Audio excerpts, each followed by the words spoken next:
ত্রিনাদপি শুনিছে তরোরপি সহিষ্ণুনা। এই শ্লোকটা যখন আমরা বলি তরোরিব সহিষ্ণুনা, না তরোরপি সহিষ্ণুনা অমানেন মানধেন কীর্তনীয় সদা হরি। কীর্তনিয়া সদা হরি। আনন্দ লীলাময় বিগ্রহায় হেমাভয় দিব্য ছবি সুন্দরায় তস্मै মহাপ্রেম রস প্রদায় চৈতন্য চন্দ্রায় নমো নমস্তে। চৈতন্য চন্দ্রায় নমো নমস্তে। যদি আমার গৌরাঙ্গ নহিত, যদি আমার গৌরাঙ্গ নহিত, কি মানে হইত, কে মানে হইত, কেমনে ধরিতাম দে, কেমনে ধরিত দে। শ্রীরাধার মহিমা, শ্রীরাধার মহিমা, প্রেম রস সীমা, প্রেম রস সীমা, এই জগতে জানাত কে, এই জগতে জগতে জগতে জানত কে। জানি তাই হরিনাম সংকীর্তন অনুরাগী বহিরাগত ভক্তমণ্ডলী সকল, হরিনাম সংকীর্তনের প্রারম্ভে সকল শ্রীচরণে শতকোটি দণ্ডবৎ প্রণাম। উপস্থিত মহামহালীলা সংকীর্তন রূপী মহত্তর যজ্ঞানুষ্ঠান, নিকটস্থ দূরগত অনাহুত আহুত নিমন্ত্রিত অনিমন্ত্রিত যত ভক্তমণ্ডলী ভক্তিমতী মায়েরা এই আসনে বসে আছেন, এত রাত্রিতে আমাদের মতো এই ছোট্ট সম্প্রদায়ের কীর্তন শোনার জন্য তাদের সকলের চরণে শতকোটি দণ্ডবৎ প্রণাম। মানুষকে সম্মান দিলে সেই সম্মান ঈশ্বরে মেলে, সর্বশাস্ত্রে তাহার প্রমাণ পাই। কবি চণ্ডীদাস যিনি উচ্চকণ্ঠে বলেছেন, তিনি শোনরে মানুষ ভাই, সবার উপরে মানুষ সত্য, বুঝি তাহার উপরে নাই। হরি বল হরি বল। এখন কমিটির বাবারা যারা আজকে আমাকে এই জায়গায় ডেকে এনেছেন কীর্তন করানোর জন্য, যাদের সুতীব্র লালসায় ঐকান্তিক প্রচেষ্টায় একান্ত আনুগত্যের ফলে এই মহা হরিনাম সংকীর্তনের আয়োজন, এখন কমিটির বাবারা তারা কি চিন্তা করলেন আমি জানি না। দেখবেন একটা পুকুরে যদি অনেক বড় বড় মাছ থাকে না, ছোট মাছগুলো বেঁচে থাকা খুব মুশকিল। কি হয়, ছোট মাছগুলোকে বড় মাছগুলো খেয়ে ফেলবে, আর নচেত ছোট মাছগুলো নিজেরাই আত্মহত্যা করবে যে আমরা তো বাঁচতে পারছি না, ওর থেকে মরে যাওয়া ভালো। ওই ইতিহাসের খাতায়, যাকে আপনারা পড়াশোনার সময় ইতিহাসে পড়েছিলেন, ওই প্রথাটার নাম ছিল মাৎসন্যায় প্রথা। বড় মাছগুলো ছোট মাছগুলোকে খেয়ে নিত, বড় লোকরা ছোট লোকগুলোকে শাসন করত। ছোট মানে কি জাতে ছোট, তা না, গরিব। এখন গতদিন কীর্তন হয়েছে, আজকে এখন পর্যন্ত যা কীর্তন হয়ে গেল, মানে যারা গেয়ে গেল, তারা সারা পশ্চিম বাংলার একবারে 1 থেকে 10-এর মধ্যে নাম প্রথম সারিতে থাকে। আর আমাদের নাম হচ্ছে একবারে 1000-এর পরে। আর এমনিতে রাসের আগের এই আসরটা একটু মানে খেচড়ে আসর আর কি, মানে এই আসরটা সবার আগে মানুষের ঘুম কাটাতে হবে, তারপরে গান শোনাতে হবে। আর মায়েদের খাওয়ার সময় মানে খেতে যাওয়ার সময় খেয়ে দিয়ে একটু হাত পা ছাড়ি টাড়িয়ে ঠিক ওই 12:30টার সময় আরেকবার আসে, চলো ভাই রাস শুরু হবে, নাচ দেখতে হবে। কারণ গান তো যা শোনা শুনে নিয়েছে, এবার নাচ দেখবে। তা আমি বলবো আপনারা যারা এসেছেন শোনার জন্য, আপনারা ধৈর্য ধরে বসুন, কারণ ভক্ত ভগবানের কথা বলতে গিয়ে অনেক ভুল ত্রুটি হবে, তার জন্য অনেক ধৈর্য দরকার, অনেক শিক্ষা, অনেক জ্ঞানের দরকার। তার কিছুই আমাদের নেই। চেষ্টা করব যতটুকু গুরুদেব কৃপা করে আমাদের দান করেছেন সেইটা আপনাদের কাছে বলার জন্য। এই বাবা অনেক দূর থেকে এসেছেন, আমার দেখা হয়েছিল আমার সঙ্গে। তা আমি বলতে গিয়ে সবার আগে আজ থেকে 538 বছর পূর্বে কলিকালের মাটিতে যে সমস্ত মায়েরা কথাবার্তা বলছেন নিজেদের মধ্যে, একটু নিজেদের মধ্যে নীরবতাটা বজায় রাখুন। কারণ আপনারা যদি নিজেরা কথা বলেন তাহলে আমার কথাটা বুঝতে আপনাদের অসুবিধে হবে। যে কজনই থাকুন, 50 জন থাকুন আর 500 জন থাকুন, সেটা বড় কথা নয়। আজ থেকে 538 বছর পূর্বে কলিকালের মাটিতে শ্রীকৃষ্ণ চৈতন্য মহাপ্রভুর শুভ আবির্ভাব। এই বছর দোল উৎসবের মধ্যে দিয়ে আমরা মহাপ্রভুর 538তম জন্মদিবস পালন করলাম। 538তম জন্মতিথি। 538 বছর পূর্বে কলিকালের মাটিতে শ্রীকৃষ্ণ চৈতন্য মহাপ্রভু মানুষের দরজায় এসে দাঁড়ালেন।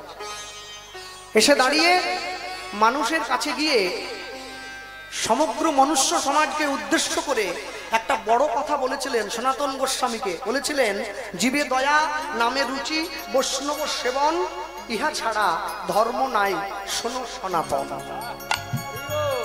বিবেকানন্দ এই কথাটা ঘুরিয়ে বললেন, বহু রূপে সম্মুখচারী, কোথা খুঁজিছ ঈশ্বর, জীবে প্রেম করে যেই জন, সেই জন সেবিছে ঈশ্বর। তোমাকে কোথাও খুঁজতে হবে না। আর একদম যদি পল্লীবৃত্তির ভাষায় বলি, বাউলের ভাষায় যদি বলি,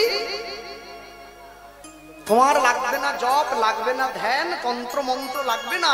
আগে সহজ হও, আগে সরল হও, সরল হলেই পাবে ঠিকানা। মানুষের দরজায় দাঁড়ালেন ভগবান। যদি গৌরাঙ্গ নহিত আচ্ছা একটু কুড়িয়ে নেন, বাতাসা কাউকে করে না হতাশা, পূরণ করে দেয় সবার মনের আশা। যে যেখানে বসে আছেন কুড়ান বাতাসা। নিতাই গৌর প্রেমানন্দে হরি বল, হরি বল। ছড়িয়ে দেন, ছড়িয়েছেন তো? মায়েরা বলবো আঁচলে বেঁধে রাখো ভালো করে, শক্ত করে বাতাসা। আমার মা তো কুড়ো তো, হ্যাঁ। নিতাই গৌর প্রেমানন্দে হরি বল, হরি বল, হরি বল।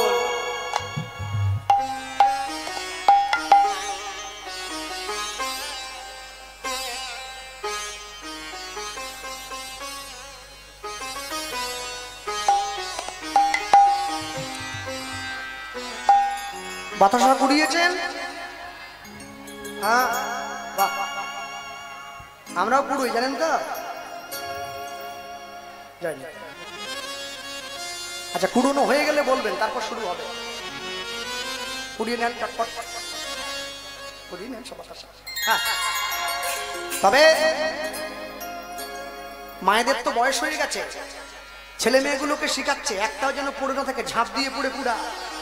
কাল থেকে চাতে দেবো, শরবতে দেবো, পায়েসে দেবো, মিষ্টিতে দেবো বাতাসা। কুড়িয়ে নিতে হবে তো। শাকের তরকারিটা দিলে একটু স্বাদ বাড়ে, বাতাসা। যাক, ছেড়ে দেন। কুড়িয়ে নিয়েছেন, বসুন। যদি গৌরাঙ্গ নহিত কি মেনে হইত, কেমনে ধরিতাম দে। বৈষ্ণব মহাজন পদকর্তা বাসুদেব ঘোষ ঠাকুরের প্রথম এই লাইনটি আমরা শুনলাম, দে মানে দেহ। বাঙালির হিয়া অমিয় মাথিয়া, নিমাই ধরেছে কায়া, কায়া মানে দেহ। যদি গৌরাঙ্গ মহাপ্রভু না আসতো, কলিকালের মানুষ নিজের দেহটা ধরে রাখতে পারতো না, অন্য কিছু অনেক দূরের কথা। এরপর শ্রী রাধার মহিমা, প্রেম রসসীমা জগতে জানাতো কে। আজকে বাংলার থেকে, দক্ষিণ 24 পরগনার থেকে, কলকাতার থেকে মানুষ যে বৃন্দাবনের মাটিতে যায়, বৃন্দাবনে গিয়ে রাধে দয়া করো বলে, কৃষ্ণ কৃপা করো বলে ব্রজের ধুলিতে যে গড়াগড়ি দেয়। বৃন্দাবনে আমাদের ছোট একটা মঠ আছে কেশিঘাটের কাছে। আমি যখন প্রথম বৃন্দাবনে গিয়েছিলাম, বৃন্দাবনে গিয়ে লক্ষ্য করছি, ভালো করে দেখবেন, যারা বৃন্দাবনের বাসিন্দা, বৃন্দাবনে বাস করে, বৃন্দাবনের মায়েদের কপালে আমাদের মতো করে এত সুন্দর তিলক নেই। বৃন্দাবনের মা বাবারা আমাদের মতো করে এত সুন্দর করে মালা পরে না, আমাদের মতো করে জপের মালা নিয়ে তারা বসে থাকে না। তবুও তাদের ঘরে কৃষ্ণ বাঁধা আছে, উঠতে বললে ওঠে, বসতে বললে বসে।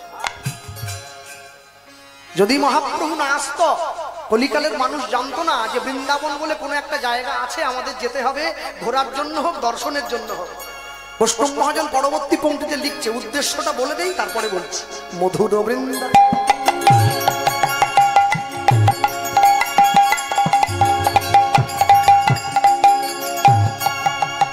মধুর বৃন্দা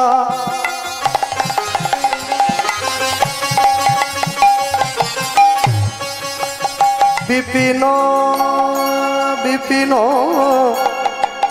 বিপিন মাধুরী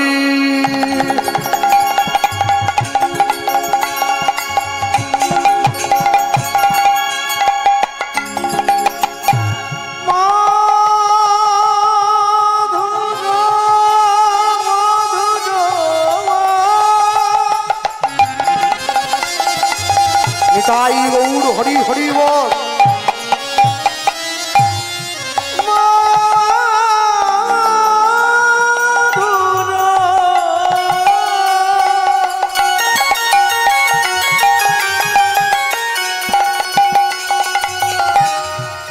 মধুর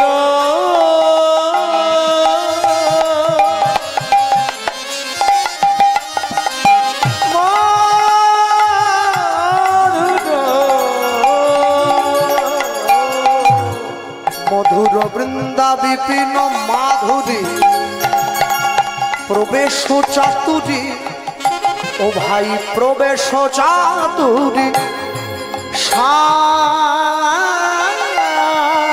ওই না মধুর বিন্দা বিপিন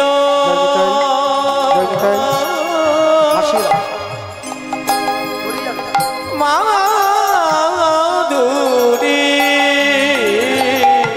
প্রবেশ চাতুরী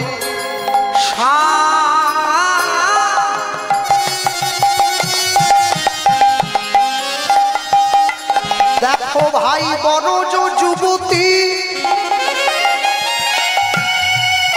তাহে ভাবের ভকতি শপতি হইত দেখো ভাই বড় যুবতী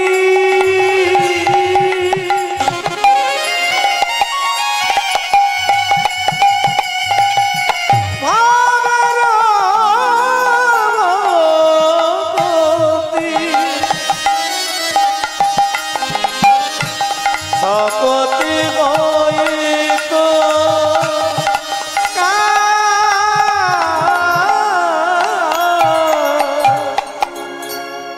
মধুর বৃন্দা বিপিন মাধুরী প্রবেশ চাতুরী সার বরজ যুবতী ভাবের ভকতি শপতি হইত কার।